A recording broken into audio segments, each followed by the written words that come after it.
आप सुन रहे हैं रेडियो हिंदी, अपनी भाषा कहीं भी कभी भी।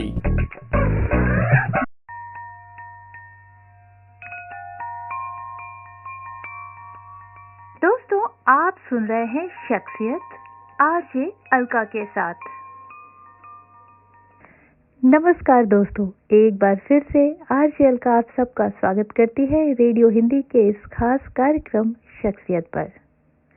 आज की हमारी शख्सियत से हम बातचीत शुरू करें इससे पहले आइए संक्षेप में उनका परिचय हम आपको दें। बिहार में पैदा हुए राजेश कुमार जी की साहित्यिक और सांस्कृतिक परिवेश भोजपुर के आरा शहर में हुई। उसके बाद उच्च शिक्षा और नौकरी के सिलसिले में करीब 40 से 1 वर्ष भागलपुर, अलीगढ़ और शाहजहांपुर जैसे छोटे बड़े कई शहरों कस्बों से होते हुए फिलहाल लखनऊ में स्थिर हुए हैं। शुरुआत कहानी लेखन से हुई, आगे चलकर नाट्य लेखन भी करना शुरू किया, मगर अभिनय और निर्देशन इनका अभिन्न हिस्सा बने रहे। हाशिए पर रहने वाले वंचित समाज की बेचैनी, छटपटाहट और करवटें उनकी कहानी और नाटक में हमेशा प्रमुखता से रहे हैं और उसे व्यक्त करने के लिए इन्होंने चौंकाने, चमत्कृत और चमकीले शब्दों का सहारा लेने के बजाय दिल में उतरकर दिमाग पर दस्तक देने वाले शब्द, भाषा और कथ्य पर ज्यादा भरोसा किया है। इनकी प्रमुख रचनाओं की बात की जाए, कम से कम 2 दर्जन के आसपास नुक्कड़ नाटक लिखे हैं, जिनमें से कुछ हैं जनतंत्र के मुर्गे, हमें बोलने दो, जिंदाबाद मुर्दाबाद, क्रेन, रंगासियार, भ्रष्टाचार का अचार। और पूर्णकालिक नाटक जो इन्होंने लिखे उनमें से कुछ हैं झोपड़पट्टी, आखिरी सलाम, अंतिम युद्ध, गांधी ने कहा था, घर वापसी, हवन कुंड, सतभाषय रैदास, द लास्ट सैल्यूट, सुखिया मर गया भूख से, सपने हर किसी को नहीं आते, ट्रायल ऑफ एरर, श्राद्ध इत्यादि। यही नहीं, राजेश जी कई पुरस्कारों से नवाजे जा चुके हैं। 2007 में नई धारा रचना सम्मान, फिर 2008 में साहित्य कला परिषद दिल्ली द्वारा नाट्य लेखन हेतु मोहन राकेश सम्मान, 2009 में राधेश्याम कथावाचक सम्मान, 2012 में दून घाटी रंगमंच देहरादून द्वारा नाट्य रत्न सम्मान and centre for Dalit and art literature new Delhi द्वारा प्रथम दलित सम्मान। इन सब के बाद अभी हाल में ही उत्तर प्रदेश संगीत नाटक एकेडमी द्वारा भी लेखन हेतु इन्हें सम्मानित किया जा चुका है। तो दोस्तों, आइए रेडियो हिंदी के इस मंच पर करते हैं स्वागत राजेश कुमार जी का। धन्यवाद अलका जी, और धन्यवाद रेडियो हिंदी टीम के सभी क्रिएटिव और तकनीकी पक्ष से जुड़े साथियों को।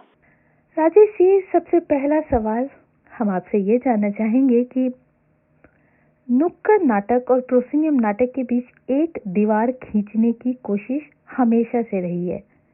आप स्वयं नुक्कड़ नाटक आंदोलन के प्रमुख सूत्रधारों में से एक हैं, तो फिर ऐसी कौन सी वजह रही जिससे आप आंदोलन की जमीन छोड़कर प्रोसिनियम नाटक लिखने की ओर प्रेरित हो गए? देखिए, समय और वातावरण मेरे रंगकर्म की प्रधानता रही है। मैं सिर्फ रूप पर केंद्रित नहीं रहा।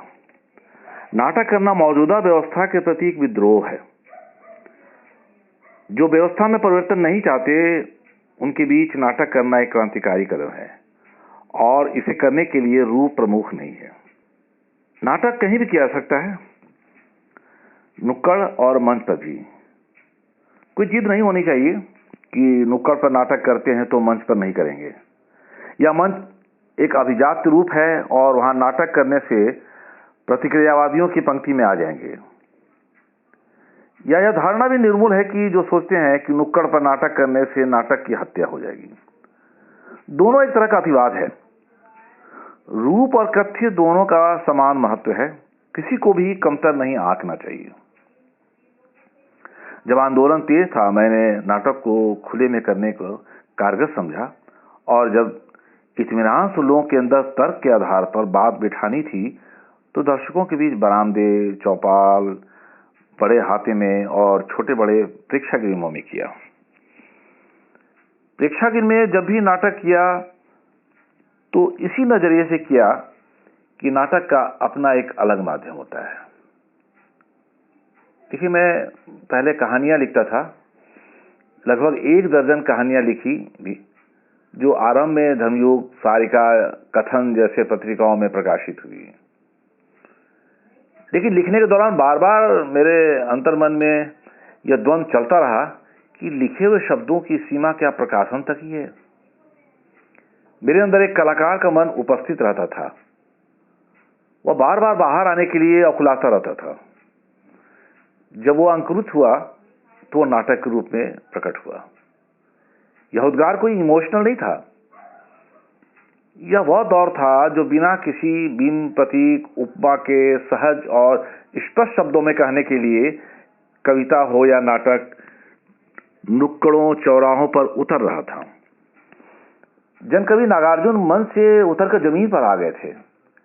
वे भीड़ भरे चौराहों पर अपनी लयात्मक कविता सुना रहे थे। अंधा जुग जैसे गहन गंभीर नाटक लिखने वाले धर्मवीर भारती को मुनादी रचकर इस आंदोलन का हिस्सा बनाने में कोई हिचक नहीं थी। उस काल के विद्रोही तेवर से अपने को बचाने की अपेक्षा उस लड़ाई में अपनी प्रतिबद्धता घोषित कर रहे थे।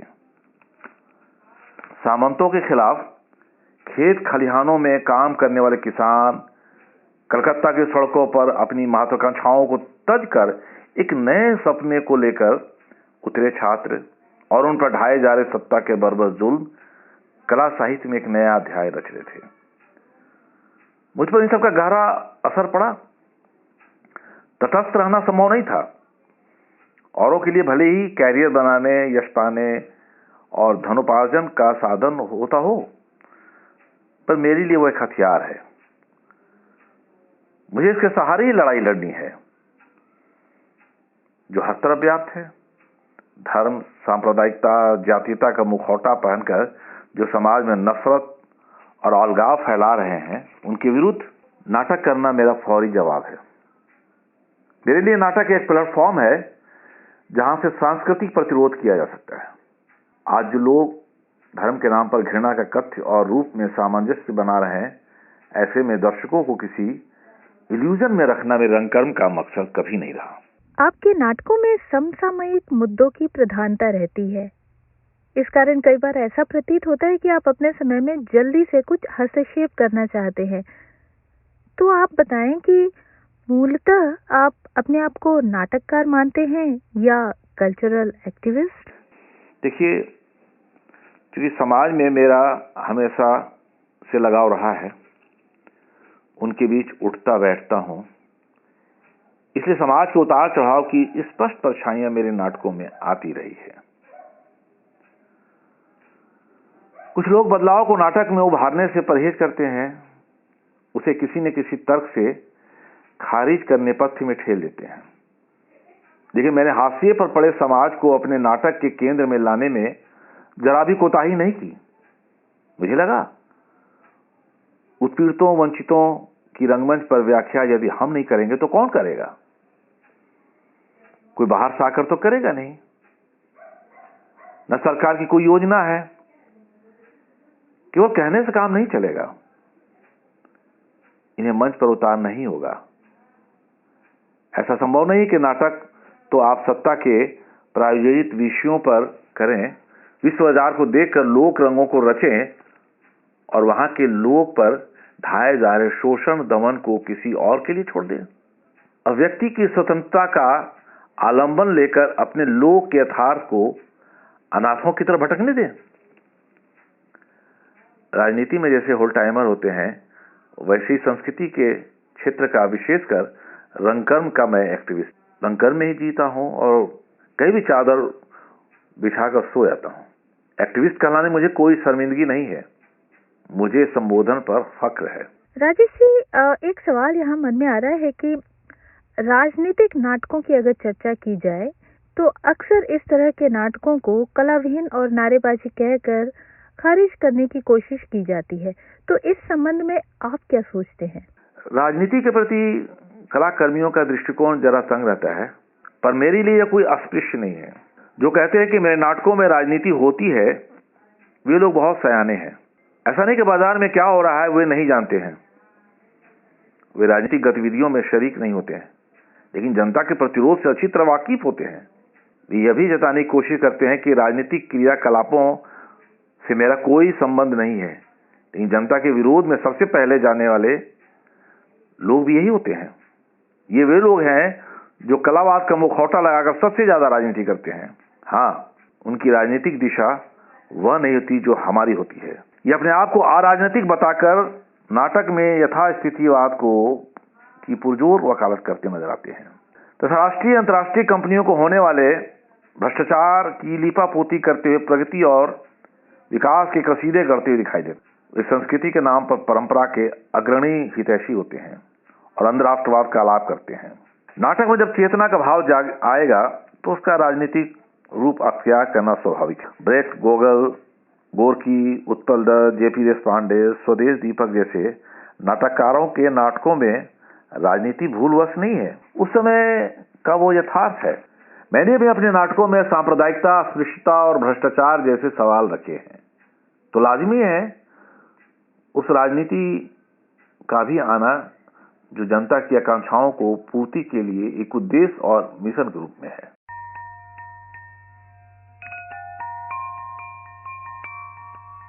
दोस्तों, आप सुन रहे हैं शख्सियत आरजे अलका के साथ। दोस्तों, आप सुन रहे हैं रेडियो हिंदी कार्यक्रम शख्सियत, और आज इस कार्यक्रम पर मैं आरजे अलका आप सबको मिलवा रही हूँ हिंदी के वरिष्ठ नाटककार, रंगकर्मी और विचारक राजेश कुमार जी से।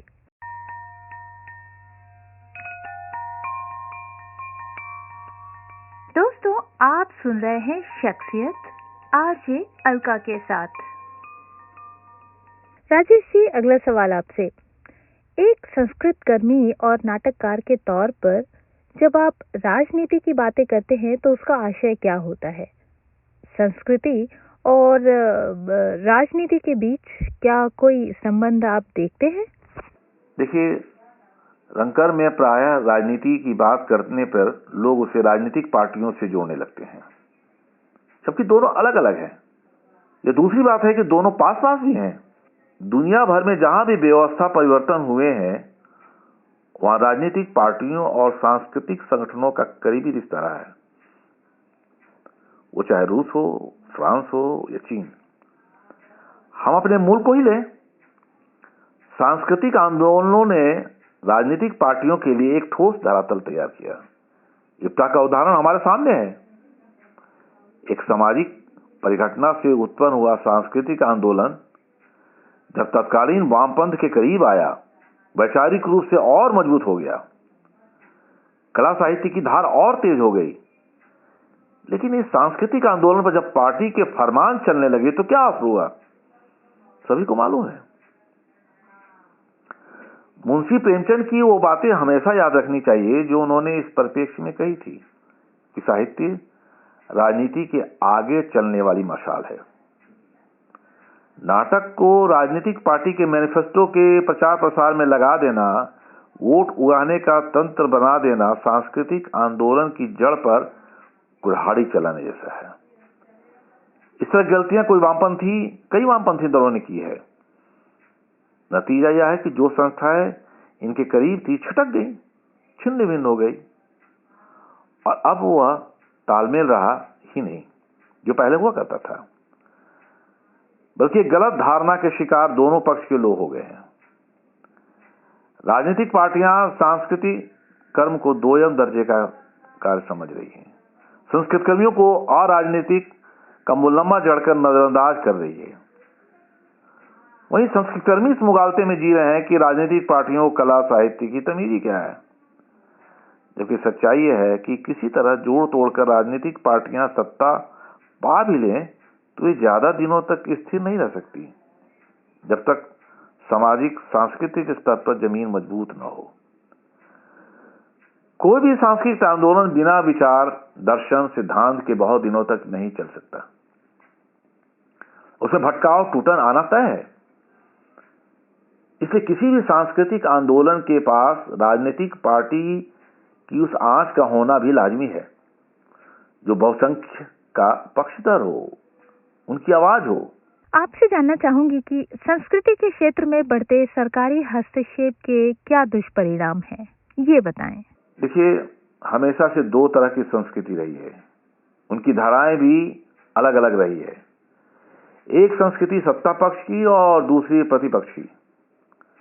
प्रारंभ में सत्ता की संस्कृति का भरण पोषण राजतंत्र के दरबारों या धार्मिक संस्थाओं द्वारा होता रहा है। पोषित संस्कृति उस व्यवस्था को हर तरह से पल्लवित पुष्पित करती रही है। आज उसी भूमिका में सरकार है। वो न केवल व्यवस्था समर्थक संस्कृति को अनुदान वृत्ति देकर जीवित रखती है, बल्कि विरोधी संस्कृति को विकृत तथा अपने पक्ष में करने का कुचक्र चला रही है।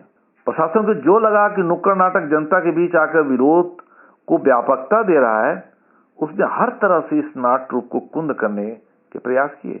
आज हाल ये है कि देश की अधिकतर नाट्य संस्थाएं सरकार के फेंके गए टुकड़ों के लालच में सरकारी एजेंडों का फूहड़ ढंग से नुक्कड़ चौराहों पर भाड़ों की तरह प्रचार प्रसार कर रही है। कुछ सालों से सरकार चाहे किसी दल की हो, मंच नाटकों का अंधाधुंध अनुदान दे रही है। भ्रष्टाचार भी इसकी जड़ में है। संस्कृति मंत्रालय द्वारा जमकर बांटे गए अनुदानों के कारण नाट्य प्रस्तुतियां तो प्रभावित हुई हैं, रंगकर्मियों के बीच भी वैचारिक स्खलन आया है। प्रतिबद्ध रंगकर्मियों के बीच अनुशासन की अपसंस्कृति ने बिखराव व टूटन उत्पन्न किया है। रंगकर्मी में जो निष्ठा, वैचारिक प्रतिबद्धता पूर्व में हुआ करती थी, उसकी जगह उनके व्यवहार में समझौता, विचार में अस्थिरता का भाव स्थायी हो गया है। अब सत्ता योजनाबद्ध तरीके से अपनी पोषित शिक्षण संस्थाओं में प्रतिपक्ष संस्कृति से लोहा लेने के लिए अभिनय कार्यशालाएं चला रही हैं। सत्ताधारी संस्कृति से किसी को ऐतराज भी नहीं है। इस तंत्र में अभिव्यक्ति की स्वतंत्रता सभी वर्गों, तबकों और राजनीतिक घटकों को है, पर कला रूप का प्रयोग जब लोगों के अंदर से आदमी को जाति, धर्म, प्रांत के स्तर पर बांटने का होने लगे तो चिंता का सबब जरूर है। राजेश जी, आज का जो दौर है वो राजनीति और संस्कृति के क्षेत्र में नई अस्मिताओं की पहचान का दौर है। तो समकालीन रंगमंच में अल्पसंख्यकों, दलितों, आदिवासियों और स्त्रियों के लिए कितनी जगह बन पाई है? शक पर हुई अखलाक की हत्या हो, चाहे दलित शोध छात्र रोहित वेमुला की आत्महत्या, इन घटनाओं ने न सिर्फ देश के जनतंत्र पर सवाल खड़े किए हैं, अब तो बरसों से चली आ रही हमारी परंपरा और सहिष्णुता पर भी सोचने के लिए विवश कर दिया है।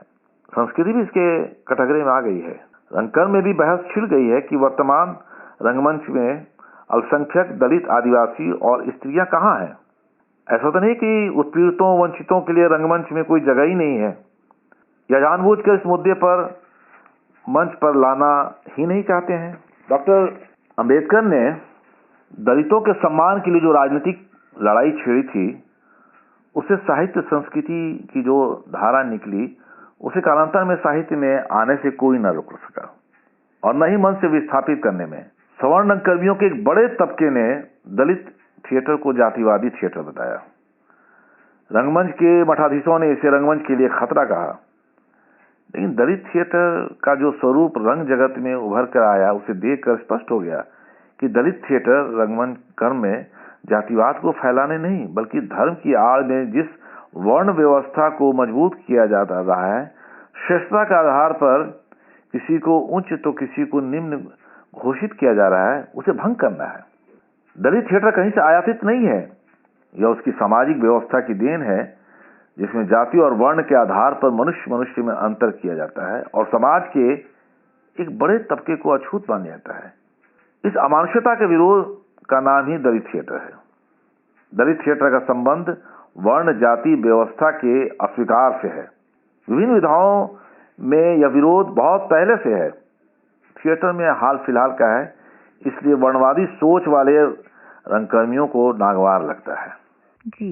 जी बिल्कुल।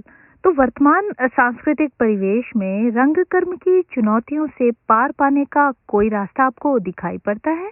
आपका क्या कहना है? भूमंडलीकरण और नव उदारवाद न केवल किसानों, मजदूरों, दलितों और आदिवासियों को ही अपनी जमीन से नहीं उखाड़ा है, संस्कृत कर्मियों को भी अपनी जड़ों से विलग कर दिया है। उपभोक्तावाद ने रंगकर्मियों के जनता के साथ रिश्तों को प्रभावित किया है। लोगों के बीच अलगाव इस कदर घर कर गया है कि न तो वो किसानों, आदिवासियों, अल्पसंख्यकों और मजदूरों के जीवन को जानते हैं और न ही जानने की जरूरत समझते हैं। बढ़ते हुए व्यक्तिवाद को खत्म कर रंगकर्मियों को किसान, मजदूरों, दलितों, अल्पसंख्यकों, आदिवासियों के बीच जाना होगा। उनकी भाषा, कथ्य, दुख उनके बीच जाकर ही जाना जा सकता है। कमरे में कल्पना के आश्रित एकांगी रूप से कोई कृति रच भी ली जाए तो वह जनपक्षी कदापि नहीं हो सकती है।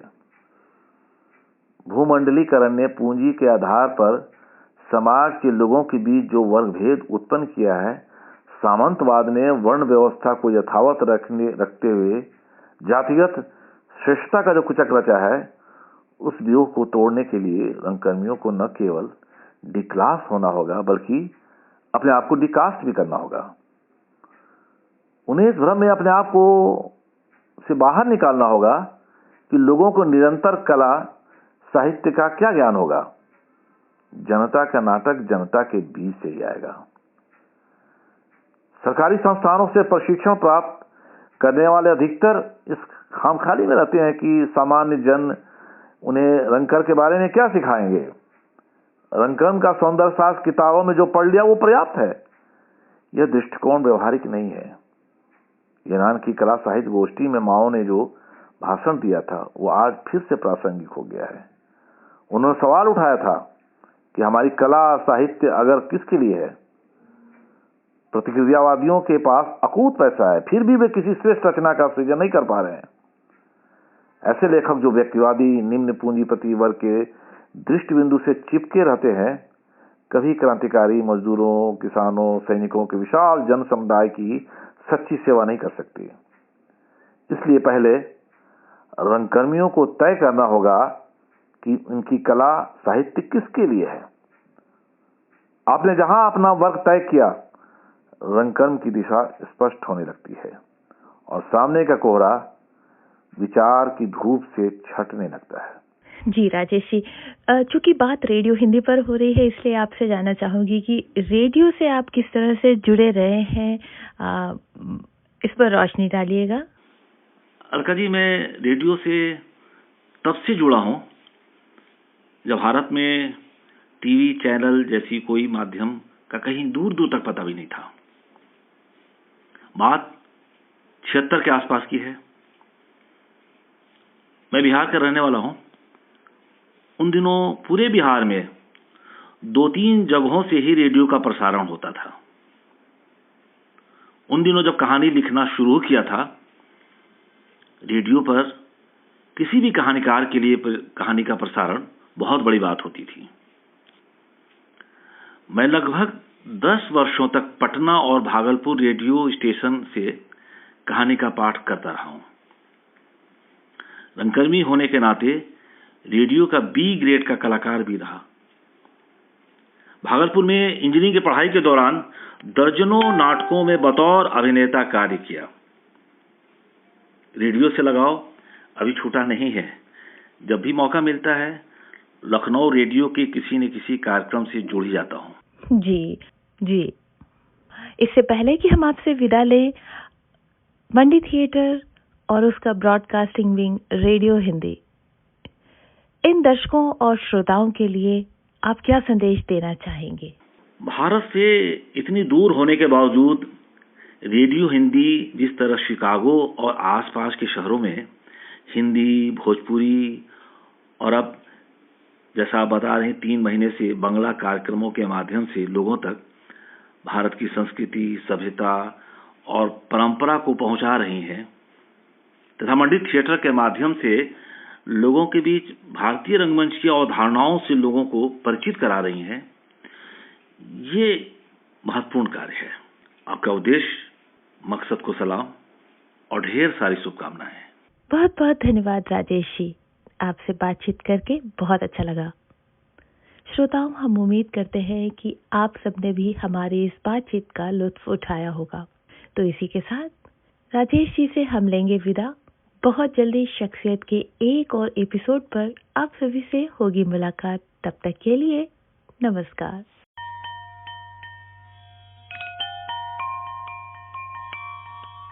दोस्तों, आप सुन रहे हैं शख्सियत आरजे अलका के साथ। तो भाई और बहनों, आप सुन रहे हैं आप सबका चहेता रेडियो हिंदी। देश से दूर विदेश में भी आपको जोड़े रखे अपनों से, अपनी मिट्टी से और अपनेपन से।